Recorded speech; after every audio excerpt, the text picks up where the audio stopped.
by trying and seeing what doesn't work, you have to observe what does work, what doesn't. You find your kind of routine and try to make it every day.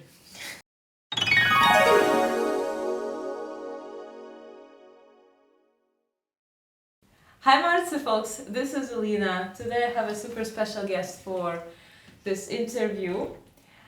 A Brazilian composer, conductor, the first person from Brazil to hold a title of Dr. Artium from the University of Music and Performing Arts, Graz. A person who blends the jazz big band and the classical symphony orchestra on stage, who has recently premiered 8 works against racism and poverty, and I have gone twice. I think it's the first time in my life when I have gone to a show or a concert 2 times in a row because it was so brilliant that I just couldn't resist. Maestro Emiliano Sampaio. Hi Emiliano. And thank you for the invitation. Thank you hello people. For being here today with me. We're gonna discuss a lot of useful things for artists about how to pretty much self-run your career, how to promote your work. Emiliano has a huge experience in networking, in marketing, in PR, all kinds of things besides being a brilliant composer, conductor. So besides being an artist, he also knows how to bring his work further. Emiliano has a YouTube channel that is linked down below, as well as there is an exciting announcement coming up later during the talk, so make sure to watch until the end. Emiliano, my first question is about the basics, and this seems obvious, but not a lot of people actually know how to start. So if you start with an email to someone, what are your do's and don'ts for the email etiquette? I mean, this area, it's a huge area. So if you're talking about how to sell or how to deal with your music and transport from your room to the world, right, it can take like weeks of talking about this. And if you're contacting someone the first tip is actually try and learn with the things that work and with the things that don't work. So when you send a bunch of emails, try to track if people answer to them, yeah? And then with the time you see what works and what doesn't, of course. So there are some, not tricks, but some things that help a lot if you're contacting agencies or clubs or organizers. The first thing is, when you write them, be very short. Send short emails and direct. So tell who you are. Normally we don't know these people in person, so tell, hey, I heard from you because of this friend of mine. Try to establish some close relation. So I visited your festival last year, or I was at your club last month.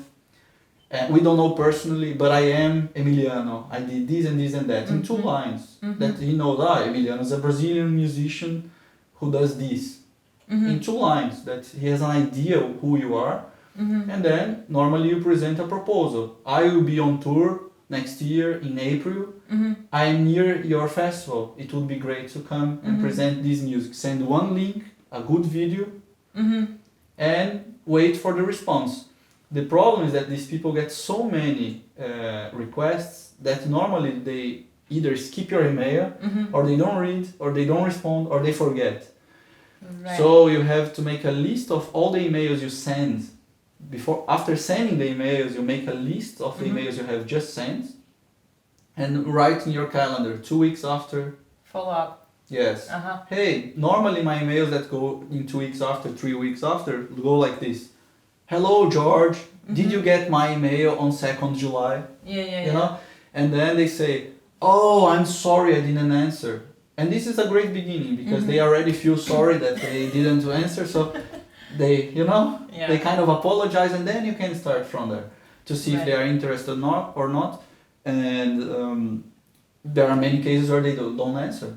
And then they don't answer. I wait 2-3 more months, send the proposal again. So you have to keep track of this development. And after 1 year, if you didn't get any response, I give up. Of course, and then you keep these people on your newsletter, of course. Yeah. And you suggested the sentence about the proposal, or technically what you want from them if you're offering something and you want them to respond, that comes not too late in the email text body, right? That it's as short as possible. I mean, if you start telling who you are, a long biography, and all the prizes you got, and you send some photos, I mean, they don't know what you want, and they will not read until the exactly. I mean, be very short. Imagine that you are writing an email to yourself, so try to read it as fast as you can to see what the goal of the email is. And this, of course, it's a very clear objective. You're selling a concert, or you're selling a concert for a festival or a club, and each email with different goals have different approach. So if you're writing to a university to present a bigger project, it's another way of writing. If you're writing to a close friend, the email looks a little bit different. If you know that the organizer is a very old person, you should take care of being a little bit more polite. So it's these subtle things, it's nuance, it's things that you develop with the time. And the more you do, the more you learn, and the better it gets. Like everything in life. My next question is whether you talk on stage during every concert, or you do it occasionally, whether you actually suggest to speak from the stage, because I saw you did talk. It was amazing during your last shows, but whether you do it all the time, what is your input on this, whether it makes a personal connection stronger? I think this is a very personal decision of each artist. There are artists who like to go on stage, they don't say a word from beginning to end of the concert, and that's who they are, and that's the way they feel better. In my case, when I started playing with my trio in Brazil, it was 2004. I mean, I was very young, and it was very little clubs in Brazil, so you had to go on stage and at least say, good evening, tonight we have this person on drums and this person on bass and me. And of course it was horrible. I mean, I was doing it, I was, embarrassed and saying wrong things and stuttering. So with the time I had to think what is relevant to be said. And by doing this thousands of times in many concerts with the same bands, I realized that some stuff, when you talk, you bring the audience to your world, and this is my idea of talking. I go on stage, normally the people in the audience don't know which music they're listening to, who is this guy, who is Emiliano. They are there because they know it's gonna happen some music, or but they don't have any idea. And this moment of talking for me is to open a new window and telling, hey, this is who I am. That's why I am here on this stage tonight. And this music I have written with this purpose, or that's why I wrote this music. That's how this music was created. And by telling a little bit, I mean, I have the feeling that people get more interested in the music, and they are a little bit more open, They enter in your universe, let's put like this. They imagine already, this guy is Brazilian. He lives here for 8 years in Austria. That's why he writes orchestra music. So they start listening to the music with a total different relation to the music. You help them, you lead them into the world of your art, your music. Exactly, into my world. So when I play concerts with my trio, we play very different kinds of music, and I also try to bring them into this world. Hey, this piece was written in this time, we were very young, we were traveling at the time in Australia, and Australia is a country like this. I don't know if you know, Australia is a very, the cities are like this, the weather is like this, so this music got very inspired by this and that. So people open themselves to enjoy and to understand the music, or understand is a wrong word, but to relate to the music and to us in another level. So I personally like to talk. I talk in every concert, and the feedback that I have from organizers and from audience is, like you said, people like, and people relate better to the music. And I have seen also in classical concerts conductors that do this, and the reception is also great. I mean, Doesn't matter the kind of music. Depends if the person is Yeah. open to do this, and this requires, as everything in life, training. So the first times you do, you're not doing the first time and it's gonna be great. It's gonna be maybe uncomfortable, but the more you do, the better you get. Did you write up your texts for the first presentations like this? Or you just practiced verbally? No, I never wrote anything. Okay. Because then you read on stage. Yeah, but then you memorize maybe, or you just do it 50 times so you feel comfortable. I never wrote, because when you go on stage, things change on the moment. And the vibe on stage changes. Maybe you realize it's a very old audience. So some relevant information that you would say maybe are not relevant for that audience. Or maybe you have it's an empty concert. Instead of a full room with 200 people, you have only 10. So you can relate to these 10 people very differently. You can say, hey, hello, good evening, people. So tonight we have a private concert for you. It's a pity that it's not full, but you can get much closer to the audience. I mean, you can change these things. So what I have since many years is more or less items that are important to tell about the concerts or about the piece. And I try to memorize this. I try to say, okay, don't forget this piece, this is relevant about that piece. So before playing that piece, I tell that. Or after playing that piece, I tell a little bit about the piece. And it also gives a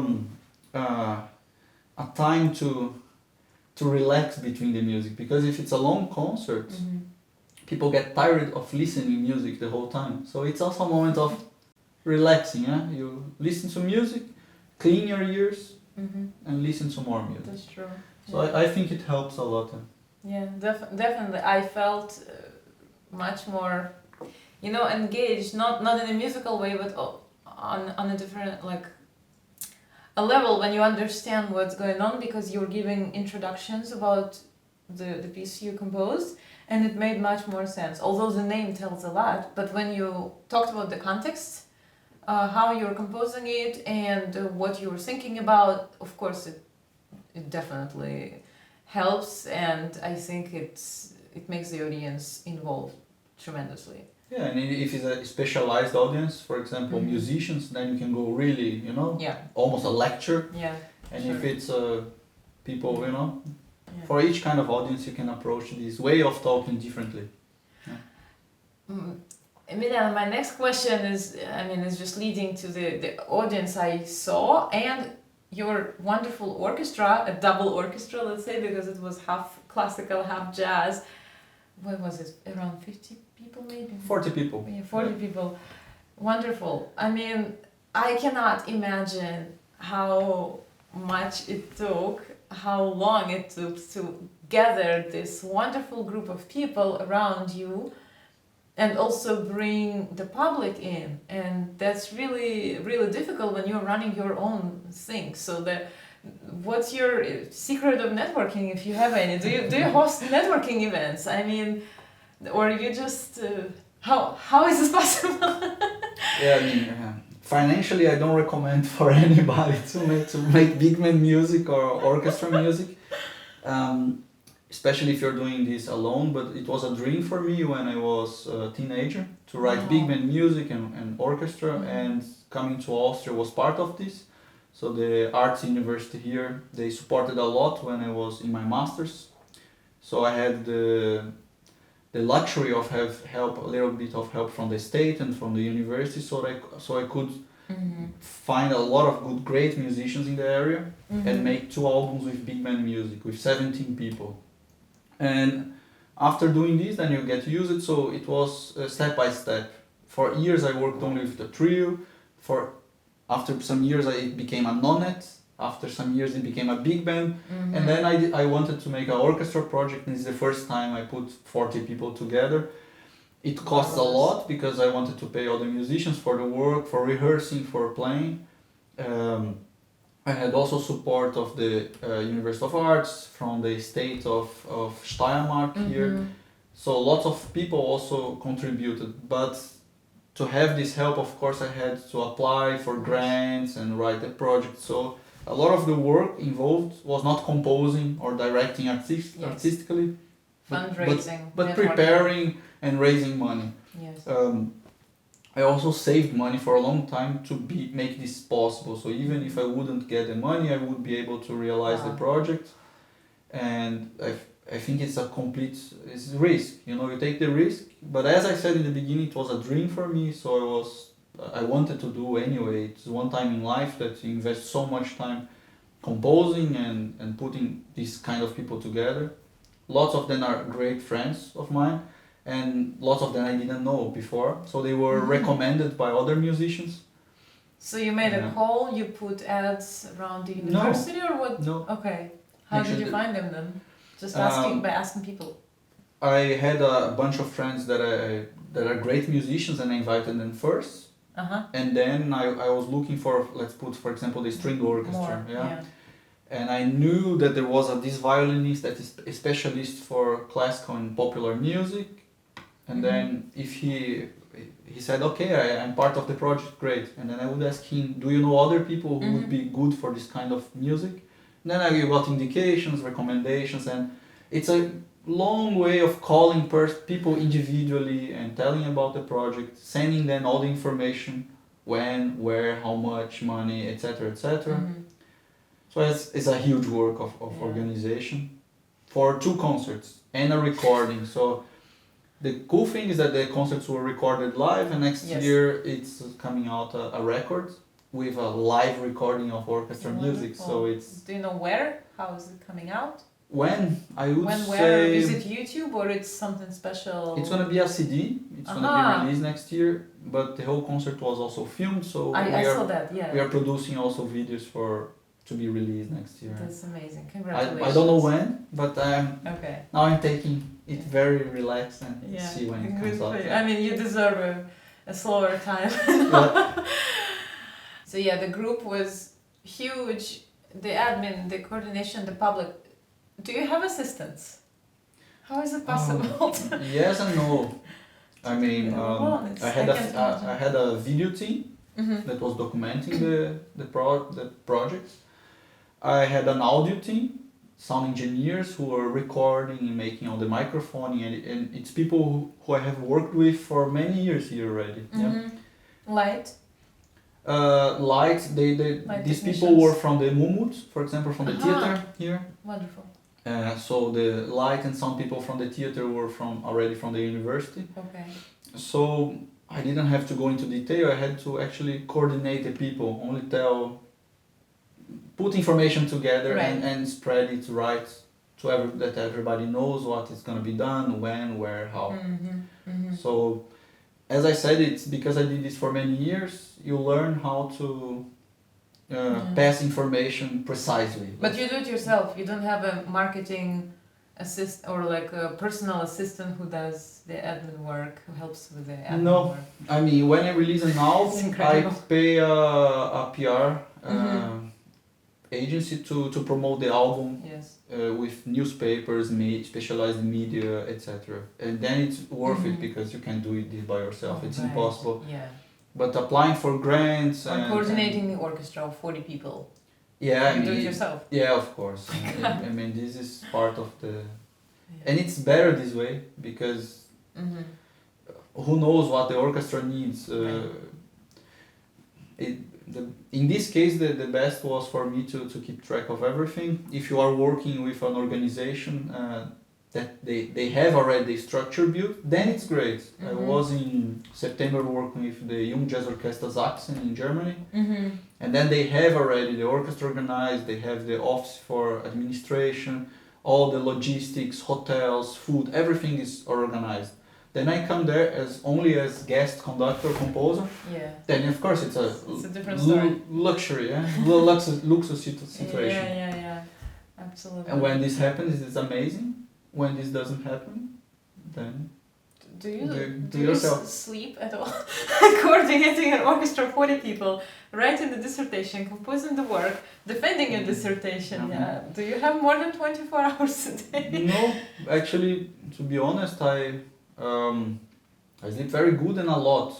To be honest, amazing. I would say 10 hours per day, like something like this. Bravo. I want to if you offer a course, A course on sleeping. On managing, organizing life as an artist, I will be the first person to sign up, and all you folks take it into consideration. For me personally, I don't work good when I have time pressure and deadlines. So, and it's also varies from person to person. I know people who work very good when they know they have a clear deadline. And for me, it's very difficult to deal with this kind of pressure. But on the other hand, I adapt very easy to routine. I am a person who likes routine. And this helps me a lot to produce and to organize things. By routine, I mean I wake up early, let's put 7:30 every day, and I start working, composing normally at 8:30. I always compose for 2-3 hours per day if I have a project going on. And then I always practice instruments, so trombone and guitar, so 1 hour per instrument every day. I always do sports, 1 hour per day. So when you put everything together, it's already 7 hours of work. And this is how I live, you know. I have this almost more or less every day. And our office time, 1-2 hours per day of computer, emails, organizing. And if you do everything every day, things work. You know, I don't. Healthy approach. Yeah, I mean, you don't get tired.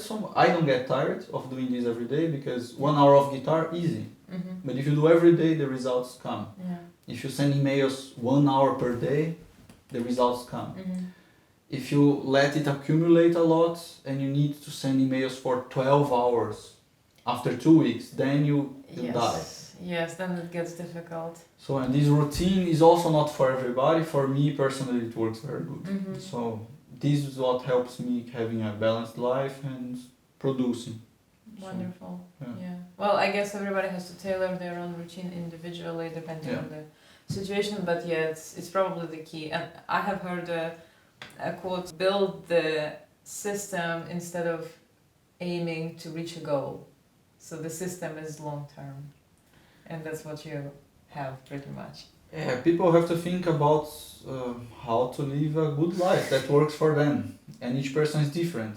There are people who like to work in the night and sleep until 11 in the morning. And this works biologically, this biorhythm, you know. For me, it doesn't work. And by trying and seeing what doesn't work, you have to observe what does work, what doesn't. You find your kind of routine and try to make it every day. Sure. Yeah, it's not easy, but it helps having a balanced life. And each person has a different speed also, so the results come with time, but we have to be consistent on doing every day. So if you are composing a piece that is an orchestra piece 1 hour long, and you have to work every day on this. You can't work, or a dissertation, a doctoral dissertation, you have to read and write constantly for years that things take shape, you know. Yes. Emiliano, my next question is about attracting the public, your wonderful marketing campaigns. I mean, I saw how full the hall was twice, and I'm not sure how many it fits, 120 maybe people roughly or something like that. What is happening? What do you do? Whether it's just a personal network or you do paid promos, maybe newspapers, what works for you from your experience? Then I have to say for these 2 orchestra concerts, I have to say a big thank you to the University of Arts in Graz. These concerts were part of the Hauptabo from Umut, from the theater. So it's a program that the university itself organized. And of course they have their audience already. So I invited as many people as I could. And of course lots of friends came, etc. But it was not the result of my work. It was the huge support of the University of Graz. When I have concerts, it varies a lot. I mean, when I play in a city in the north of Germany where I don't know anybody, it's very complicated to bring audience actually. When you organize it yourself, you mean? Or... Yeah, when we have a concert in a club, for example, and it's a different area, you don't know people, you don't know. So I try to advertise it mainly by internet and not by paying, because I don't know if it really works or, you know. What I do nowadays that kind of spread a little bit the word is on Facebook, for example, I look for communities like Brazilians in Hamburg, you know. Groups. Yeah, groups that related to that, or jazz festivals in north of Germany. Okay. And then I post, hey people, I don't know anybody here in this region, but tomorrow I'm going to be playing there in this club, or next week I'm there with this trio, we are playing only this one concert, would be great to see some people there.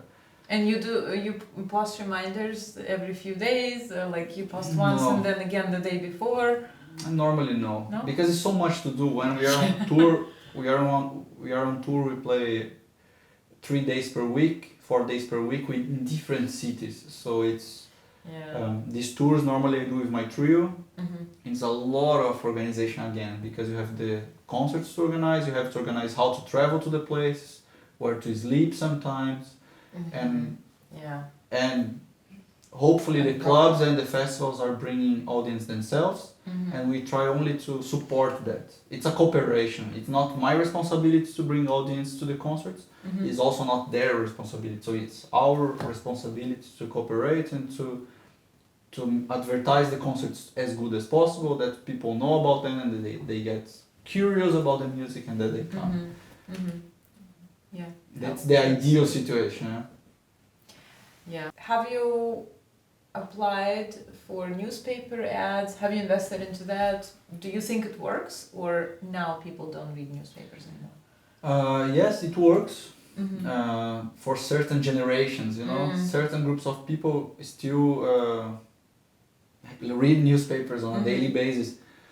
But I myself didn't invest money on advertisements. But in Europe here, what happens is that the regional newspapers, they are always informed about the concerts and the schedules, the jazz things going around. So I try to get as most as possible. For example, when I have a new CD coming or I have a tour, I call the radio and the newspaper and say, hey, I have this tour coming in February starting until April. Could you write something? It's not a paid thing, but it's like would you be interested in writing something about it? And then you send them the text that you want to see? I send them a CD and a little explanation? Text about it, yeah. And normally if they get interested, they are very kind here in the area in Graz, in Austria. And for them it's also interesting because it's part of the community the culture, here. Yeah, the culture scene. So they support. Normally they say, hey, you're invited for an interview at the radio, or we can post something in January because then you start your tour 2 weeks after, you know. Yeah, that's wonderful. And you suggest calling, not emailing. Some of them I call, some of them I email, because it's close people. It's people who I already met in the for years now. So I know their names and, you know. Yeah, then it works. So I can call and say, hey, how are you doing? Right. You know, next year I'm releasing a new album. I'm sending you per post. Can we schedule maybe an interview or something for January? That's a wonderful tip. Yeah. So my next question is actually about the release of a CD or a digital album. So production of a product, release of a product of your music, your ensembles, music, your bands. What do you do? How do you approach it? So from the basic steps, the recording, and if we could cover all the steps. So you look for a recording engineer, you look for a label, or what do you start with? This again is a story that takes hours to answer if we go into detail. We can invite also the people for 9th of December. I'm doing a workshop with all these topics in detail. It's a 3-hour workshop in the University of Arts here. And can anybody join in, or just... Yes. Wonderful. We'll have a link down below. We can put the link. December 9th. Below. Yes. Fancy. Yes. And then people can inscribe and come in presence to do some exercises and really go into these questions and make questions. Wonderful. And it's a class presents finally after so much time. Yes, it's important. Doing everything remotely, yeah. Coming back to your question, recording a CD has different phases and comes from composing the music, rehearsing the music, ideally touring with the music, playing it live as much as possible. Touring first. Because there are, CD releases and the tours after to promote the CD. You don't have to tour first with an album, but you can experiment with this music touring before to see how the music evolves, how the music develops on live situations. After playing it a lot, normally we play it better. That's true, yeah. So in an ideal world, you could be able to perform it sometimes live, to make the music to its best level, and then go into the studio. How to find a studio? By indication, by recommendation. This is the best method. And then experiment, and by try and error, we find the best solutions. And you apply for grants, probably? Yeah, right? of course. Yeah. And then you do this after recording, before releasing, of course. Yeah. But you need to pay for the recording. You need to fundraise before the recording. You always need to invest money. Yeah. If you're recording an album, there is no way of getting prizes or grants for a work that's nobody saw anything. Okay. Imagine you're saying, "Hello, dear government, could you give me some money for me to do a thing that doesn't exist at all?" You can apply. Sometimes it works for little projects or for projects that are developing for many years, so they know already that you have done this and this and this and for 10 years already, so they trust you. But if you're beginning, normally difficult. So you invest into the recording, you produce the recording first, and then you apply for the next steps. Yeah, exactly. Finishing the recording, mixing, exactly. Yeah. And then all the team I have for the cover, for design, for pressing, it's everything by recommendation actually. It's like things work. Okay. Releasing an album depends on a label. Nowadays it's people can ask if they need or not a label. It's up to each different artist. Yeah, because you can self-release pretty much. Exactly. Nowadays you can make a label by yourself. Yeah. It's individual experience. Do you have a registered label? I work with a label in Vienna that's very nice, Session Work Records. And we have a good partnership since I moved to Europe. I released my first album with them and we kept together. Ah, wonderful. So you don't need to register your own label, self-release. No. Because it's extra work that I don't have to do and they do for me, so it's great. Doesn't cost so much. And the label is good if you find a label who has lots of artists that are similar to you or that are in the same area of activity, So like this label has young jazz crossover musicians from the Austrian scene. So I fit very good in this label. Yeah, absolutely. And if you're playing free jazz, maybe look for a label where they have lots of free jazz musicians that fit inside of an artist catalog. And then after the CD is out, it's a big work of performing live and promoting the album in newspaper, radios, etc. So you as I said, for this PR team, you have to pay someone. Yeah. For booking concerts, I do it myself. It's a huge work of calling, writing emails that we already talked about. But it's the only way of selling CDs nowadays. If you have 1,000 CDs at home and you don't play live, you don't sell them. Yes, absolutely. Probably not so many people buy online from your website that you ship and maybe once in a while. Yeah. I have a good experience now with Bandcamp. I have sold 5 CDs, what's a lot. 5 is nothing actually, but it's still much better than Spotify, for example. I am against Spotify. I'm not putting my new albums in Spotify. I stopped. I was going to ask about that. Yeah. Why? Why do you think the physical ones work better, for example, than the digital? No, they don't work better. It's only that digitally you have different options of putting these online. Right. And my option till now is putting on Bandcamp. Because people can find the material, they can listen to the albums, but they have the technical information. So they see which musicians are playing, when the album was recorded, in which studio, who mixed. In Spotify you don't have access to this. It's blind. Other thing is people can buy your tracks directly with you on Bandcamp and send you the money. They can buy the CD digitally or physically on Bandcamp and send you the money directly. Okay. And Bandcamp stays with some percent, but it's it's very fair. Okay. In Spotify you have 1,000 million clicks and then you get 100 euros and 10 euros. How much money we get as classical or jazz musicians? I get like cents per year. And we know how much money Spotify makes, so it's totally unfair, and we shouldn't support this. I mean, Spotify is selling our music. That's the point. Yes. They are making millions selling music of artists. So if we complain about this and we don't find it fair, we shouldn't put our music there. It would be the first step to change stuff. That makes sense. So my new albums are not on Spotify anymore, and they are on Bandcamp, and it works much better.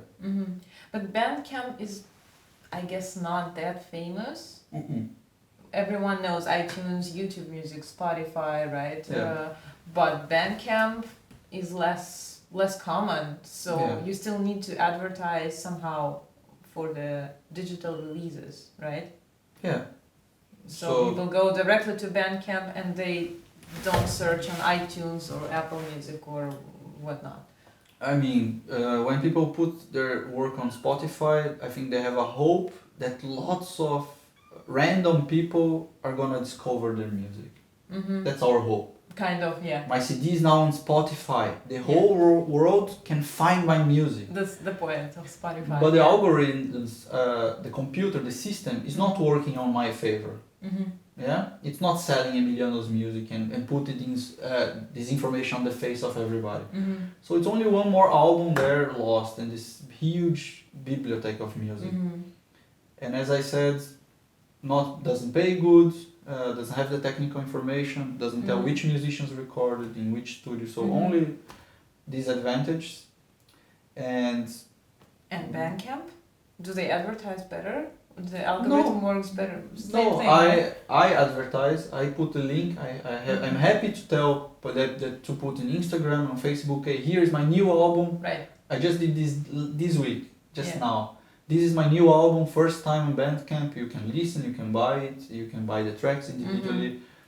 And on Spotify, I don't want to advertise that. Okay, so that's because why advertise a company that uses us? Bandcamp is more fair, and people go to Spotify because they have the hope that Spotify is very famous and their music are gonna get heard by lots of people.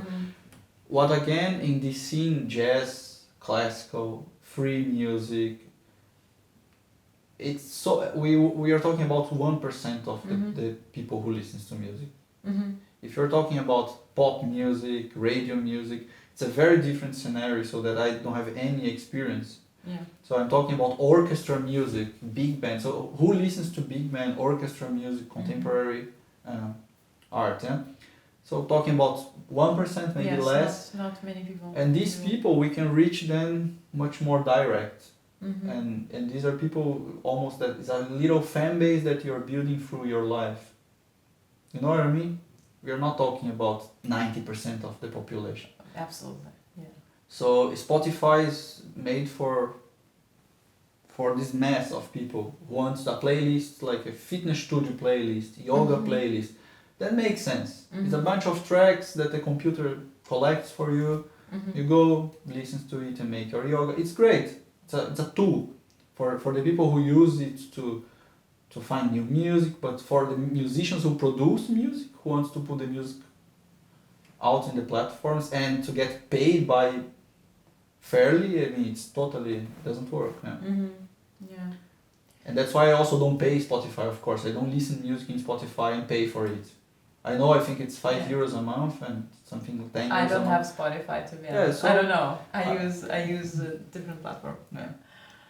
Yeah, so thank you so much, Emiliano, for this wonderful interview. It was really profound and I learned a lot of new things. I hope you guys did as well.